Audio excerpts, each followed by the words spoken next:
আপনারা জানেন যে লন্ডনে একটা বিশেষ বৈঠক হতে যাচ্ছে ডক্টর ইউনূস এবং তারেক রহমানের মাঝে।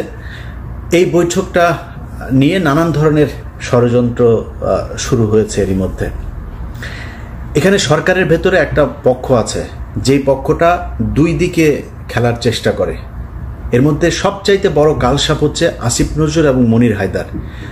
মনির হায়দার হচ্ছে পৃথিবীর সবচাইতে বড় ধরনের একটা ভদ্র বাটপার যাদেরকে বলে। এই বাটপারির যদি পিএইচডি বা পোস্ট ডক্টরেট যদি করা লাগে তার কাছ থেকে করতে হবে। এত সুন্দর, এত ভদ্র নম্রভাবে আপনারা বুঝতেই পারবেন না আপনারা কি বললো। ধরেন আমার সম্পর্কে সে একজনের কাছে বাজে কথা বলবে না, ইলিয়াস ছেলেটা কিন্তু ভালো, ছেলেটা ভালো, কিন্তু সমস্যা হচ্ছে ও মাঝে মধ্যে বিভিন্ন মেয়ে মানুষ নিয়ে তারপরে মদ খায়, মেয়েদের সাথে যখন মিলে তখন একটু মদ খায়, কিন্তু ছেলে কিন্তু ভালো। কখনো কারণ আমার কাছে যদি আমি যাকে পছন্দ করি না আমার কাছে জিজ্ঞেস করবেন, আমি ডাইরেক্ট বলে দিই, যা বলা তাকে বলে তারে দিয়ে হবে না। বিশাল গভীর জলের এক মাছ। এরা সব শেষ যখন কিনা সিটি কর্পোরেশনের এই যে গ্যাঞ্জাম হইল। আমি খুব দায়িত্ব নিয়ে বলছি, ইশরাক এই ধরনের ছেলে না যে আপনারা আজ পর্যন্ত দেখেন না ইশরাকের এই চরিত্র, যে জোর করে যায় তালা ভাঙবে, জোর করে যায় নিজেই শপথ নিয়ে তারপরে মেয়র হয়ে যাবে। এই চরিত্র ইশরাকের আপনি জীবনে কোনোদিন দেখেন নাই, এবার দেখেছেন। কেন দেখেছেন? এর পেছনে অনেক কারণ আছে। আমি সবকিছু আপনাদের সামনে বলছিও না, ওইটা নিয়ে ভিডিও করছিও না, যেহেতু আমি এটা ওই আলোচনায় যাচ্ছি না। বাট এই বৈঠকটা হয়েছে উপদেষ্টা পরিষদের। ডক্টর ইউনূস নিজে চান নাই, কেন চান নাই সেটা আবার ইশরাককে পছন্দ করে না, বিএনপির কাউকে বসতে, এই জন্য না। এটা অনেক কারণ আছে, এটার লিগ্যাল অনেক ব্যাপার স্যাপার আছেন। তো এগুলো মিলে উনি চান নাই যে ওই নির্বাচনটাকে কেন্দ্র করে তারপরে এই কোর্টের রায় অনুযায়ী ও বসুক, উনি চান নাই। তো সিদ্ধান্তটা সব উপদেষ্টারা মিলে নিয়েছেন। এটাকে ইশরাক এবং বিএনপির কাছে গিয়ে আসিফ নজরুল এবং মনির হায়দার এমনভাবে প্লেস করেছেন যে আপনাকে বা তোমাকে বসতে দিতে চাচ্ছে না আসিফ মাহমুদ আর হচ্ছে মাহফুজ আলম। এই দুইজন হচ্ছে তোমার শত্রু, দুই পক্ষকে মুখোমুখি করে দিল। দেখেন এখন এরা যখন জানলো যে হ্যাঁ ও আমার বসতে দিবে না, তখন হচ্ছে হ্যাঁ আমার কথা শুনবে না। বিএনপির পুরো সাংগঠনিকভাবে একদম সর্বোচ্চ জায়গা থেকে ইশরাককে ছাড়পত্র দেওয়া হয়েছে, না এটা আমাদের জিততেই হবে, এইটা দিয়েই দরকারের সরকার পতনে চলে যাব আমরা। মাঝখানে কি হইল? ওইদিকে গোয়েন্দা সংস্থাও পাম দিচ্ছে এই দুই পক্ষকেই, দিয়ে গ্যাঞ্জামটা বাধায় দিল। এমন একটা পরিস্থিতি তৈরি হলো যে ডক্টর মোহাম্মদ ইউনূস শেষে বলল আমি ইতেই থাকবো না। তো ইউনূসকে আপনি যত কিছুই বলেন, এখন আমি কালকে একটা পোস্ট করেছিলাম যে ডক্টর মোহাম্মদ ইউনূস লন্ডনে যাওয়ার পরে এই যে আপনার টোকাই পার্টি, যেটা পলাতক পার্টি এখন সেখানে নানান ধরনের ইটি করছে।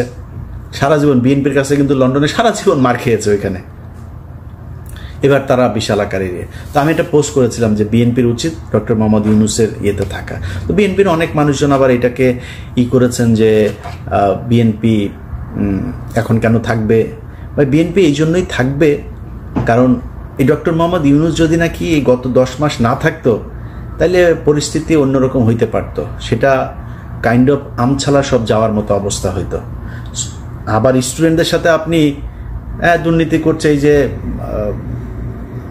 আপনার কি এই যে হান্নান মাসুদকে নিয়ে আলোচনা হচ্ছে, দুর্নীতি করছে তো অনেকেই দুর্নীতি করছে, করে না কে? আমার এইটা বলেন যে ওই দলের এই ব্যক্তি এই পর্যন্ত ক্ষমতায় ছিল, করে নাই, করে তো। এই ছেলের তো আপনার জুলাইতে তার যে অবদান, এটা ভুলে যেতে পারবেন না। তো এই জায়গায় রেসপেক্ট রাখতে হবে। এদের কারণে আপনি আজকে অনেক কিছু পেয়েছেন, অনেক কিছু সহজ হয়েছে, এটা মাথায় রাখতে হবে। তো আপনি এখন মনে করছেন যে না আমরা কেন থাকবো, বিএনপি কেন থাকবে? বিএনপি এই জন্যই থাকবেন, আওয়ামী লীগের প্রশ্নে আমাদের সবাইকে এক থাকতে হবে, এই জন্য থাকবেন। তো এটা নিয়ে বেশ হচ্ছে। এই যে দুই পক্ষের ভেতরে দ্বন্দ্ব তৈরি করে দেওয়ার চেষ্টা, এটা এই ইশরাকের সময় থেকে শুরু করে এই এখনো হচ্ছে। এখন নতুন করে যেটা হচ্ছে সেটা হচ্ছে যে তারেক রহমানের এই যে বৈঠক, বিভিন্নভাবে বিভিন্ন জায়গায় বিভিন্ন জনকে ম্যানুয়ালি এগুলো পুশ করা হচ্ছে যে এটা তারেক রহমান চেয়েছে। দুই একটা এই সোশ্যাল মিডিয়াতেও চলে এসছে যে তারেক রহমান চেয়েছে, গণমাধ্যমেও দুই এক জায়গায় দেওয়া হয়েছে এইভাবে যে তারেক রহমান চায় এই বৈঠক হোক। তারেক রহমান এই বৈঠক হোক এটা চায় নাই। আমি একদম দায়িত্ব নিয়ে বলছি, তারেক রহমানকে অনেকভাবে রিকোয়েস্ট করে তাকে রাজি করানো হয়েছে।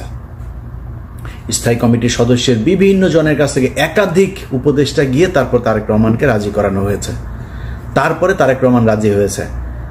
এখন তারেক রহমান রাজি হয়েছে, তারেক রহমান রাজি না হইলে খুব ভালো হইতো, তারেক রহমানকে আমি ভালো বলতাম। নো, তারেক রহমান যে রাজি হয়েছে এটাই ঠিক করেছে।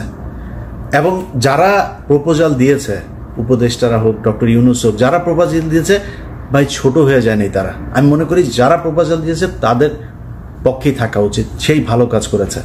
কারণ বিএনপি এবং ডক্টর মোহাম্মদ ইউনূস এই দুইটার মাঝখানে ফাটল তৈরি হলে তৃতীয় পক্ষ এখানে ঢুকবেন, অথবা আমরা সেটা চাই না। এবং তারেক রহমানকে কালার করার জন্য বা ছোট করার জন্য, তারেক রহমানকে একটু মানে ইগো করে দেওয়ার জন্য, একটু অ্যারোগেন্ট করে দেওয়ার জন্য যে চেষ্টাটা চলছে, আমি মনে করি এই চেষ্টাটা সফল হয় নাই। যে কারণেই বৈঠকটা হচ্ছে এবং আমার মনে হয় ফলপ্রসূ একটা, এই গেল কয়েকদিনে আমাদের যে সংকট ছিল সেই সংকটগুলো আর থাকবে না। তো আমার দুই পক্ষের কাছে অনুরোধ থাকবে যে ভাই, কেউ যদি নাকি বৈঠকের জন্য অফার করে, আবার আর কেউ যদি সেটা অ্যাকসেপ্টও করে, কেউই ছোট হয়ে যায়নি। একটা দেশ চালাইতে গেলেই ডক্টর মোহাম্মদ ইউনূস এখন সরকার প্রধান, তার সাথে যারা নির্বাচন করতে চায় তাদের বৈঠক হওয়া অপমানের কিছু না, এটা হইতেই পারে। কিন্তু যারা করতে চাচ্ছে বিষয়গুলো, যে তারেক রহমান খুব অসহায়, তারেক রহমানের একদম মানে ইচ্ছা হচ্ছে যে এখন তারেক রহমান এই করতেই চায়, এরকম এটা বলে যারা তারেক রহমানকে ছোট করার চেষ্টা করছে বা বৈঠকটা বাতিল করার চেষ্টা করছে, আমার মনে হয় তাদের এই কুয়াশাটা হবে না, মানে সফল হবে না। এবং হয় নাই দেখেই বৈঠকটা হইতে যাচ্ছে। আমরা বিশ্বাস করি এই বৈঠকে সামনে নির্বাচন নিয়েও দুই পক্ষের মধ্যেই একটা নমনীয় থাকবে, দুই পক্ষই ছাড় দেবে। এবং ডক্টর মোহাম্মদ ইউনূসেরও আমি মনে করি তিনি সম্মানিত একজন মানুষ, তিনারও অহেতুক নির্বাচনটা খুব বেশি পিছিয়ে নিয়ে যাওয়ার কোনো কারণ আছে বলে আমি মনে করি না। নির্বাচনটা হয়ে যাওয়া উচিত। এনসিপি যদি চায় যে নির্বাচন করবে, ডক্টর মোহাম্মদ ইউনূস যদি সেটার প্রধান হিসাবেও থাকতে চায়, নির্বাচন করুক। বাংলাদেশের মানুষ তাদেরকে যদি চায় তারা আসবে, বিএনপিকে চাইলে বিএনপি আসবে। সো আমার মনে হয় নির্বাচন আর এই সংস্কার, এই দুইটাকে সাংঘর্ষিক একটা জায়গায় না নিয়ে নির্বাচন নিয়ে একটা সংস্কার অলরেডি 10 মাস হয়েছে। আমার মনে এর ভেতরে অনেকগুলো কাজ হয়েছে। এখন নতুন করে আরও যে কয়দিন সময় হাতে আছে, এই কয়দিন এটা আমার মনে হয় 1 মাসেই সম্ভব। 1 মাস হিউজ টাইম। 30 দিনে এই ধরনের সংলাপ করে একটা সুনির্দিষ্ট জায়গায় পৌঁছানো যায়। সো আমি মনে করি একদম যেটা দরকার, কিভাবে নির্বাচন হবে, পরবর্তী 5 বছর পরে কিভাবে সরকার পরিবর্তন হবে, এই জিনিসগুলো ঠিক করে নির্বাচনে চলে যাওয়া দরকার। সেটার জন্য আমি মনে করি না যে এপ্রিল বা জুন পর্যন্ত কোনো সময়ের দরকার আছে। বিএনপি যেহেতু চাচ্ছে, আমার মনে হয় ডিসেম্বরের মধ্যে নির্বাচন দেওয়া সম্ভব। অ্যাটলিস্ট ডিসেম্বরে যদি তফসিল ঘোষণা করা হয়, জানুয়ারি বা ফেব্রুয়ারির ভেতরে, বাই ফেব্রুয়ারি নির্বাচনটা হয়ে যাওয়া উচিত। অতএব বিএনপি এবং ডক্টর মোহাম্মদ ইউনূস দুই পক্ষের কাছে অনুরোধ থাকবে, আপনাদের একটা সিদ্ধান্তের উপর বাংলাদেশের অনেক উন্নতি হতে পারে, ক্ষতিও হতে পারে। সো আপনারা সেই সিদ্ধান্তগুলো খুব সাবধানতার সাথে নেবেন বলে আমরা বাংলাদেশের মানুষ বিশ্বাস করি। আসসালামু আলাইকুম। আমার আজকের ভিডিওর সারমর্ম বুঝতে হলে আপনাকে অবশ্যই ভিডিওর শেষ পর্যন্ত দেখতে হবে। দেখার অনুরোধ থাকলো, যদি না দেখেন সেই ক্ষেত্রে আপনি এর অর্থাংশ বুঝবেন এবং বিভ্রান্ত হবেন। আমরা দেশে এখন একেবারে স্পষ্টত দুইটা ভাগ হয়ে আছে, বিএনপি নির্বাচন এবং ডক্টর মোহাম্মদ ইউনূসের সংস্কার। আমি কারোর পক্ষেই যেতে পারছি না, এই জন্য দুঃখিত। কারোর পক্ষে যাওয়ার সুযোগও নাই। বেশ কিছু কারণ আছে, আমি কারণগুলো আপনাদের সামনে ব্যাখ্যা করব। আপনাদের যদি আমার সাথে একমত হলেও জানাবেন, দ্বিমত হলেও সেই আপনাদের মন্তব্যের ঘরে জানিয়ে দেবেন।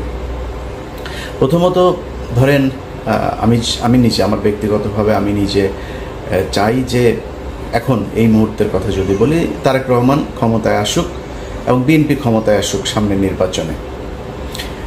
আমি 5 তারিখের পরে আমার বেশ কয়েকটা ভিডিওতে আমি বলেছিলাম যে এই সরকারের যদি বর্তমান অর্থাৎ ডক্টর ইউনূসের যে সরকার, এই সরকারের যদি প্রয়োজন হয় তারা 5 বছর 10 বছর 20 বছর যতদিন ইচ্ছা থাকুক, কোনো সমস্যা নেই। আমি নিজেই বলেছিলাম ডক্টর মোহাম্মদ ইউনূসের হাতে সেই সুযোগটা ছিল এই দেশের যে কোনো ধরনের সংস্কার করা, এবং এমনকি দেশের জাতীয় সঙ্গীত, দেশের গণতন্ত্র, এই কি বলে সংবিধান, এই দেশের পার্লামেন্টারি যে ব্যবস্থা, সেটা নির্বাচন ব্যবস্থা থেকে শুরু করে সব কিছু সংস্কার করার সুযোগ ছিল, এবং এটা মানুষ মেনেও নিতে। এখনও অনেক মানুষ আছে যারা কিনা তাদেরকে সমর্থন করেন। কিছু কিছু জায়গায় আমিও সমর্থন করি, আমাদের অনেক সমালোচনাও আছে এই সরকারকে নিয়ে। এখন এই যে সুযোগটা বাংলাদেশের মানুষ তাদেরকে দিয়েছিল, তারা কতটা কাজে লাগিয়েছে দেখেন।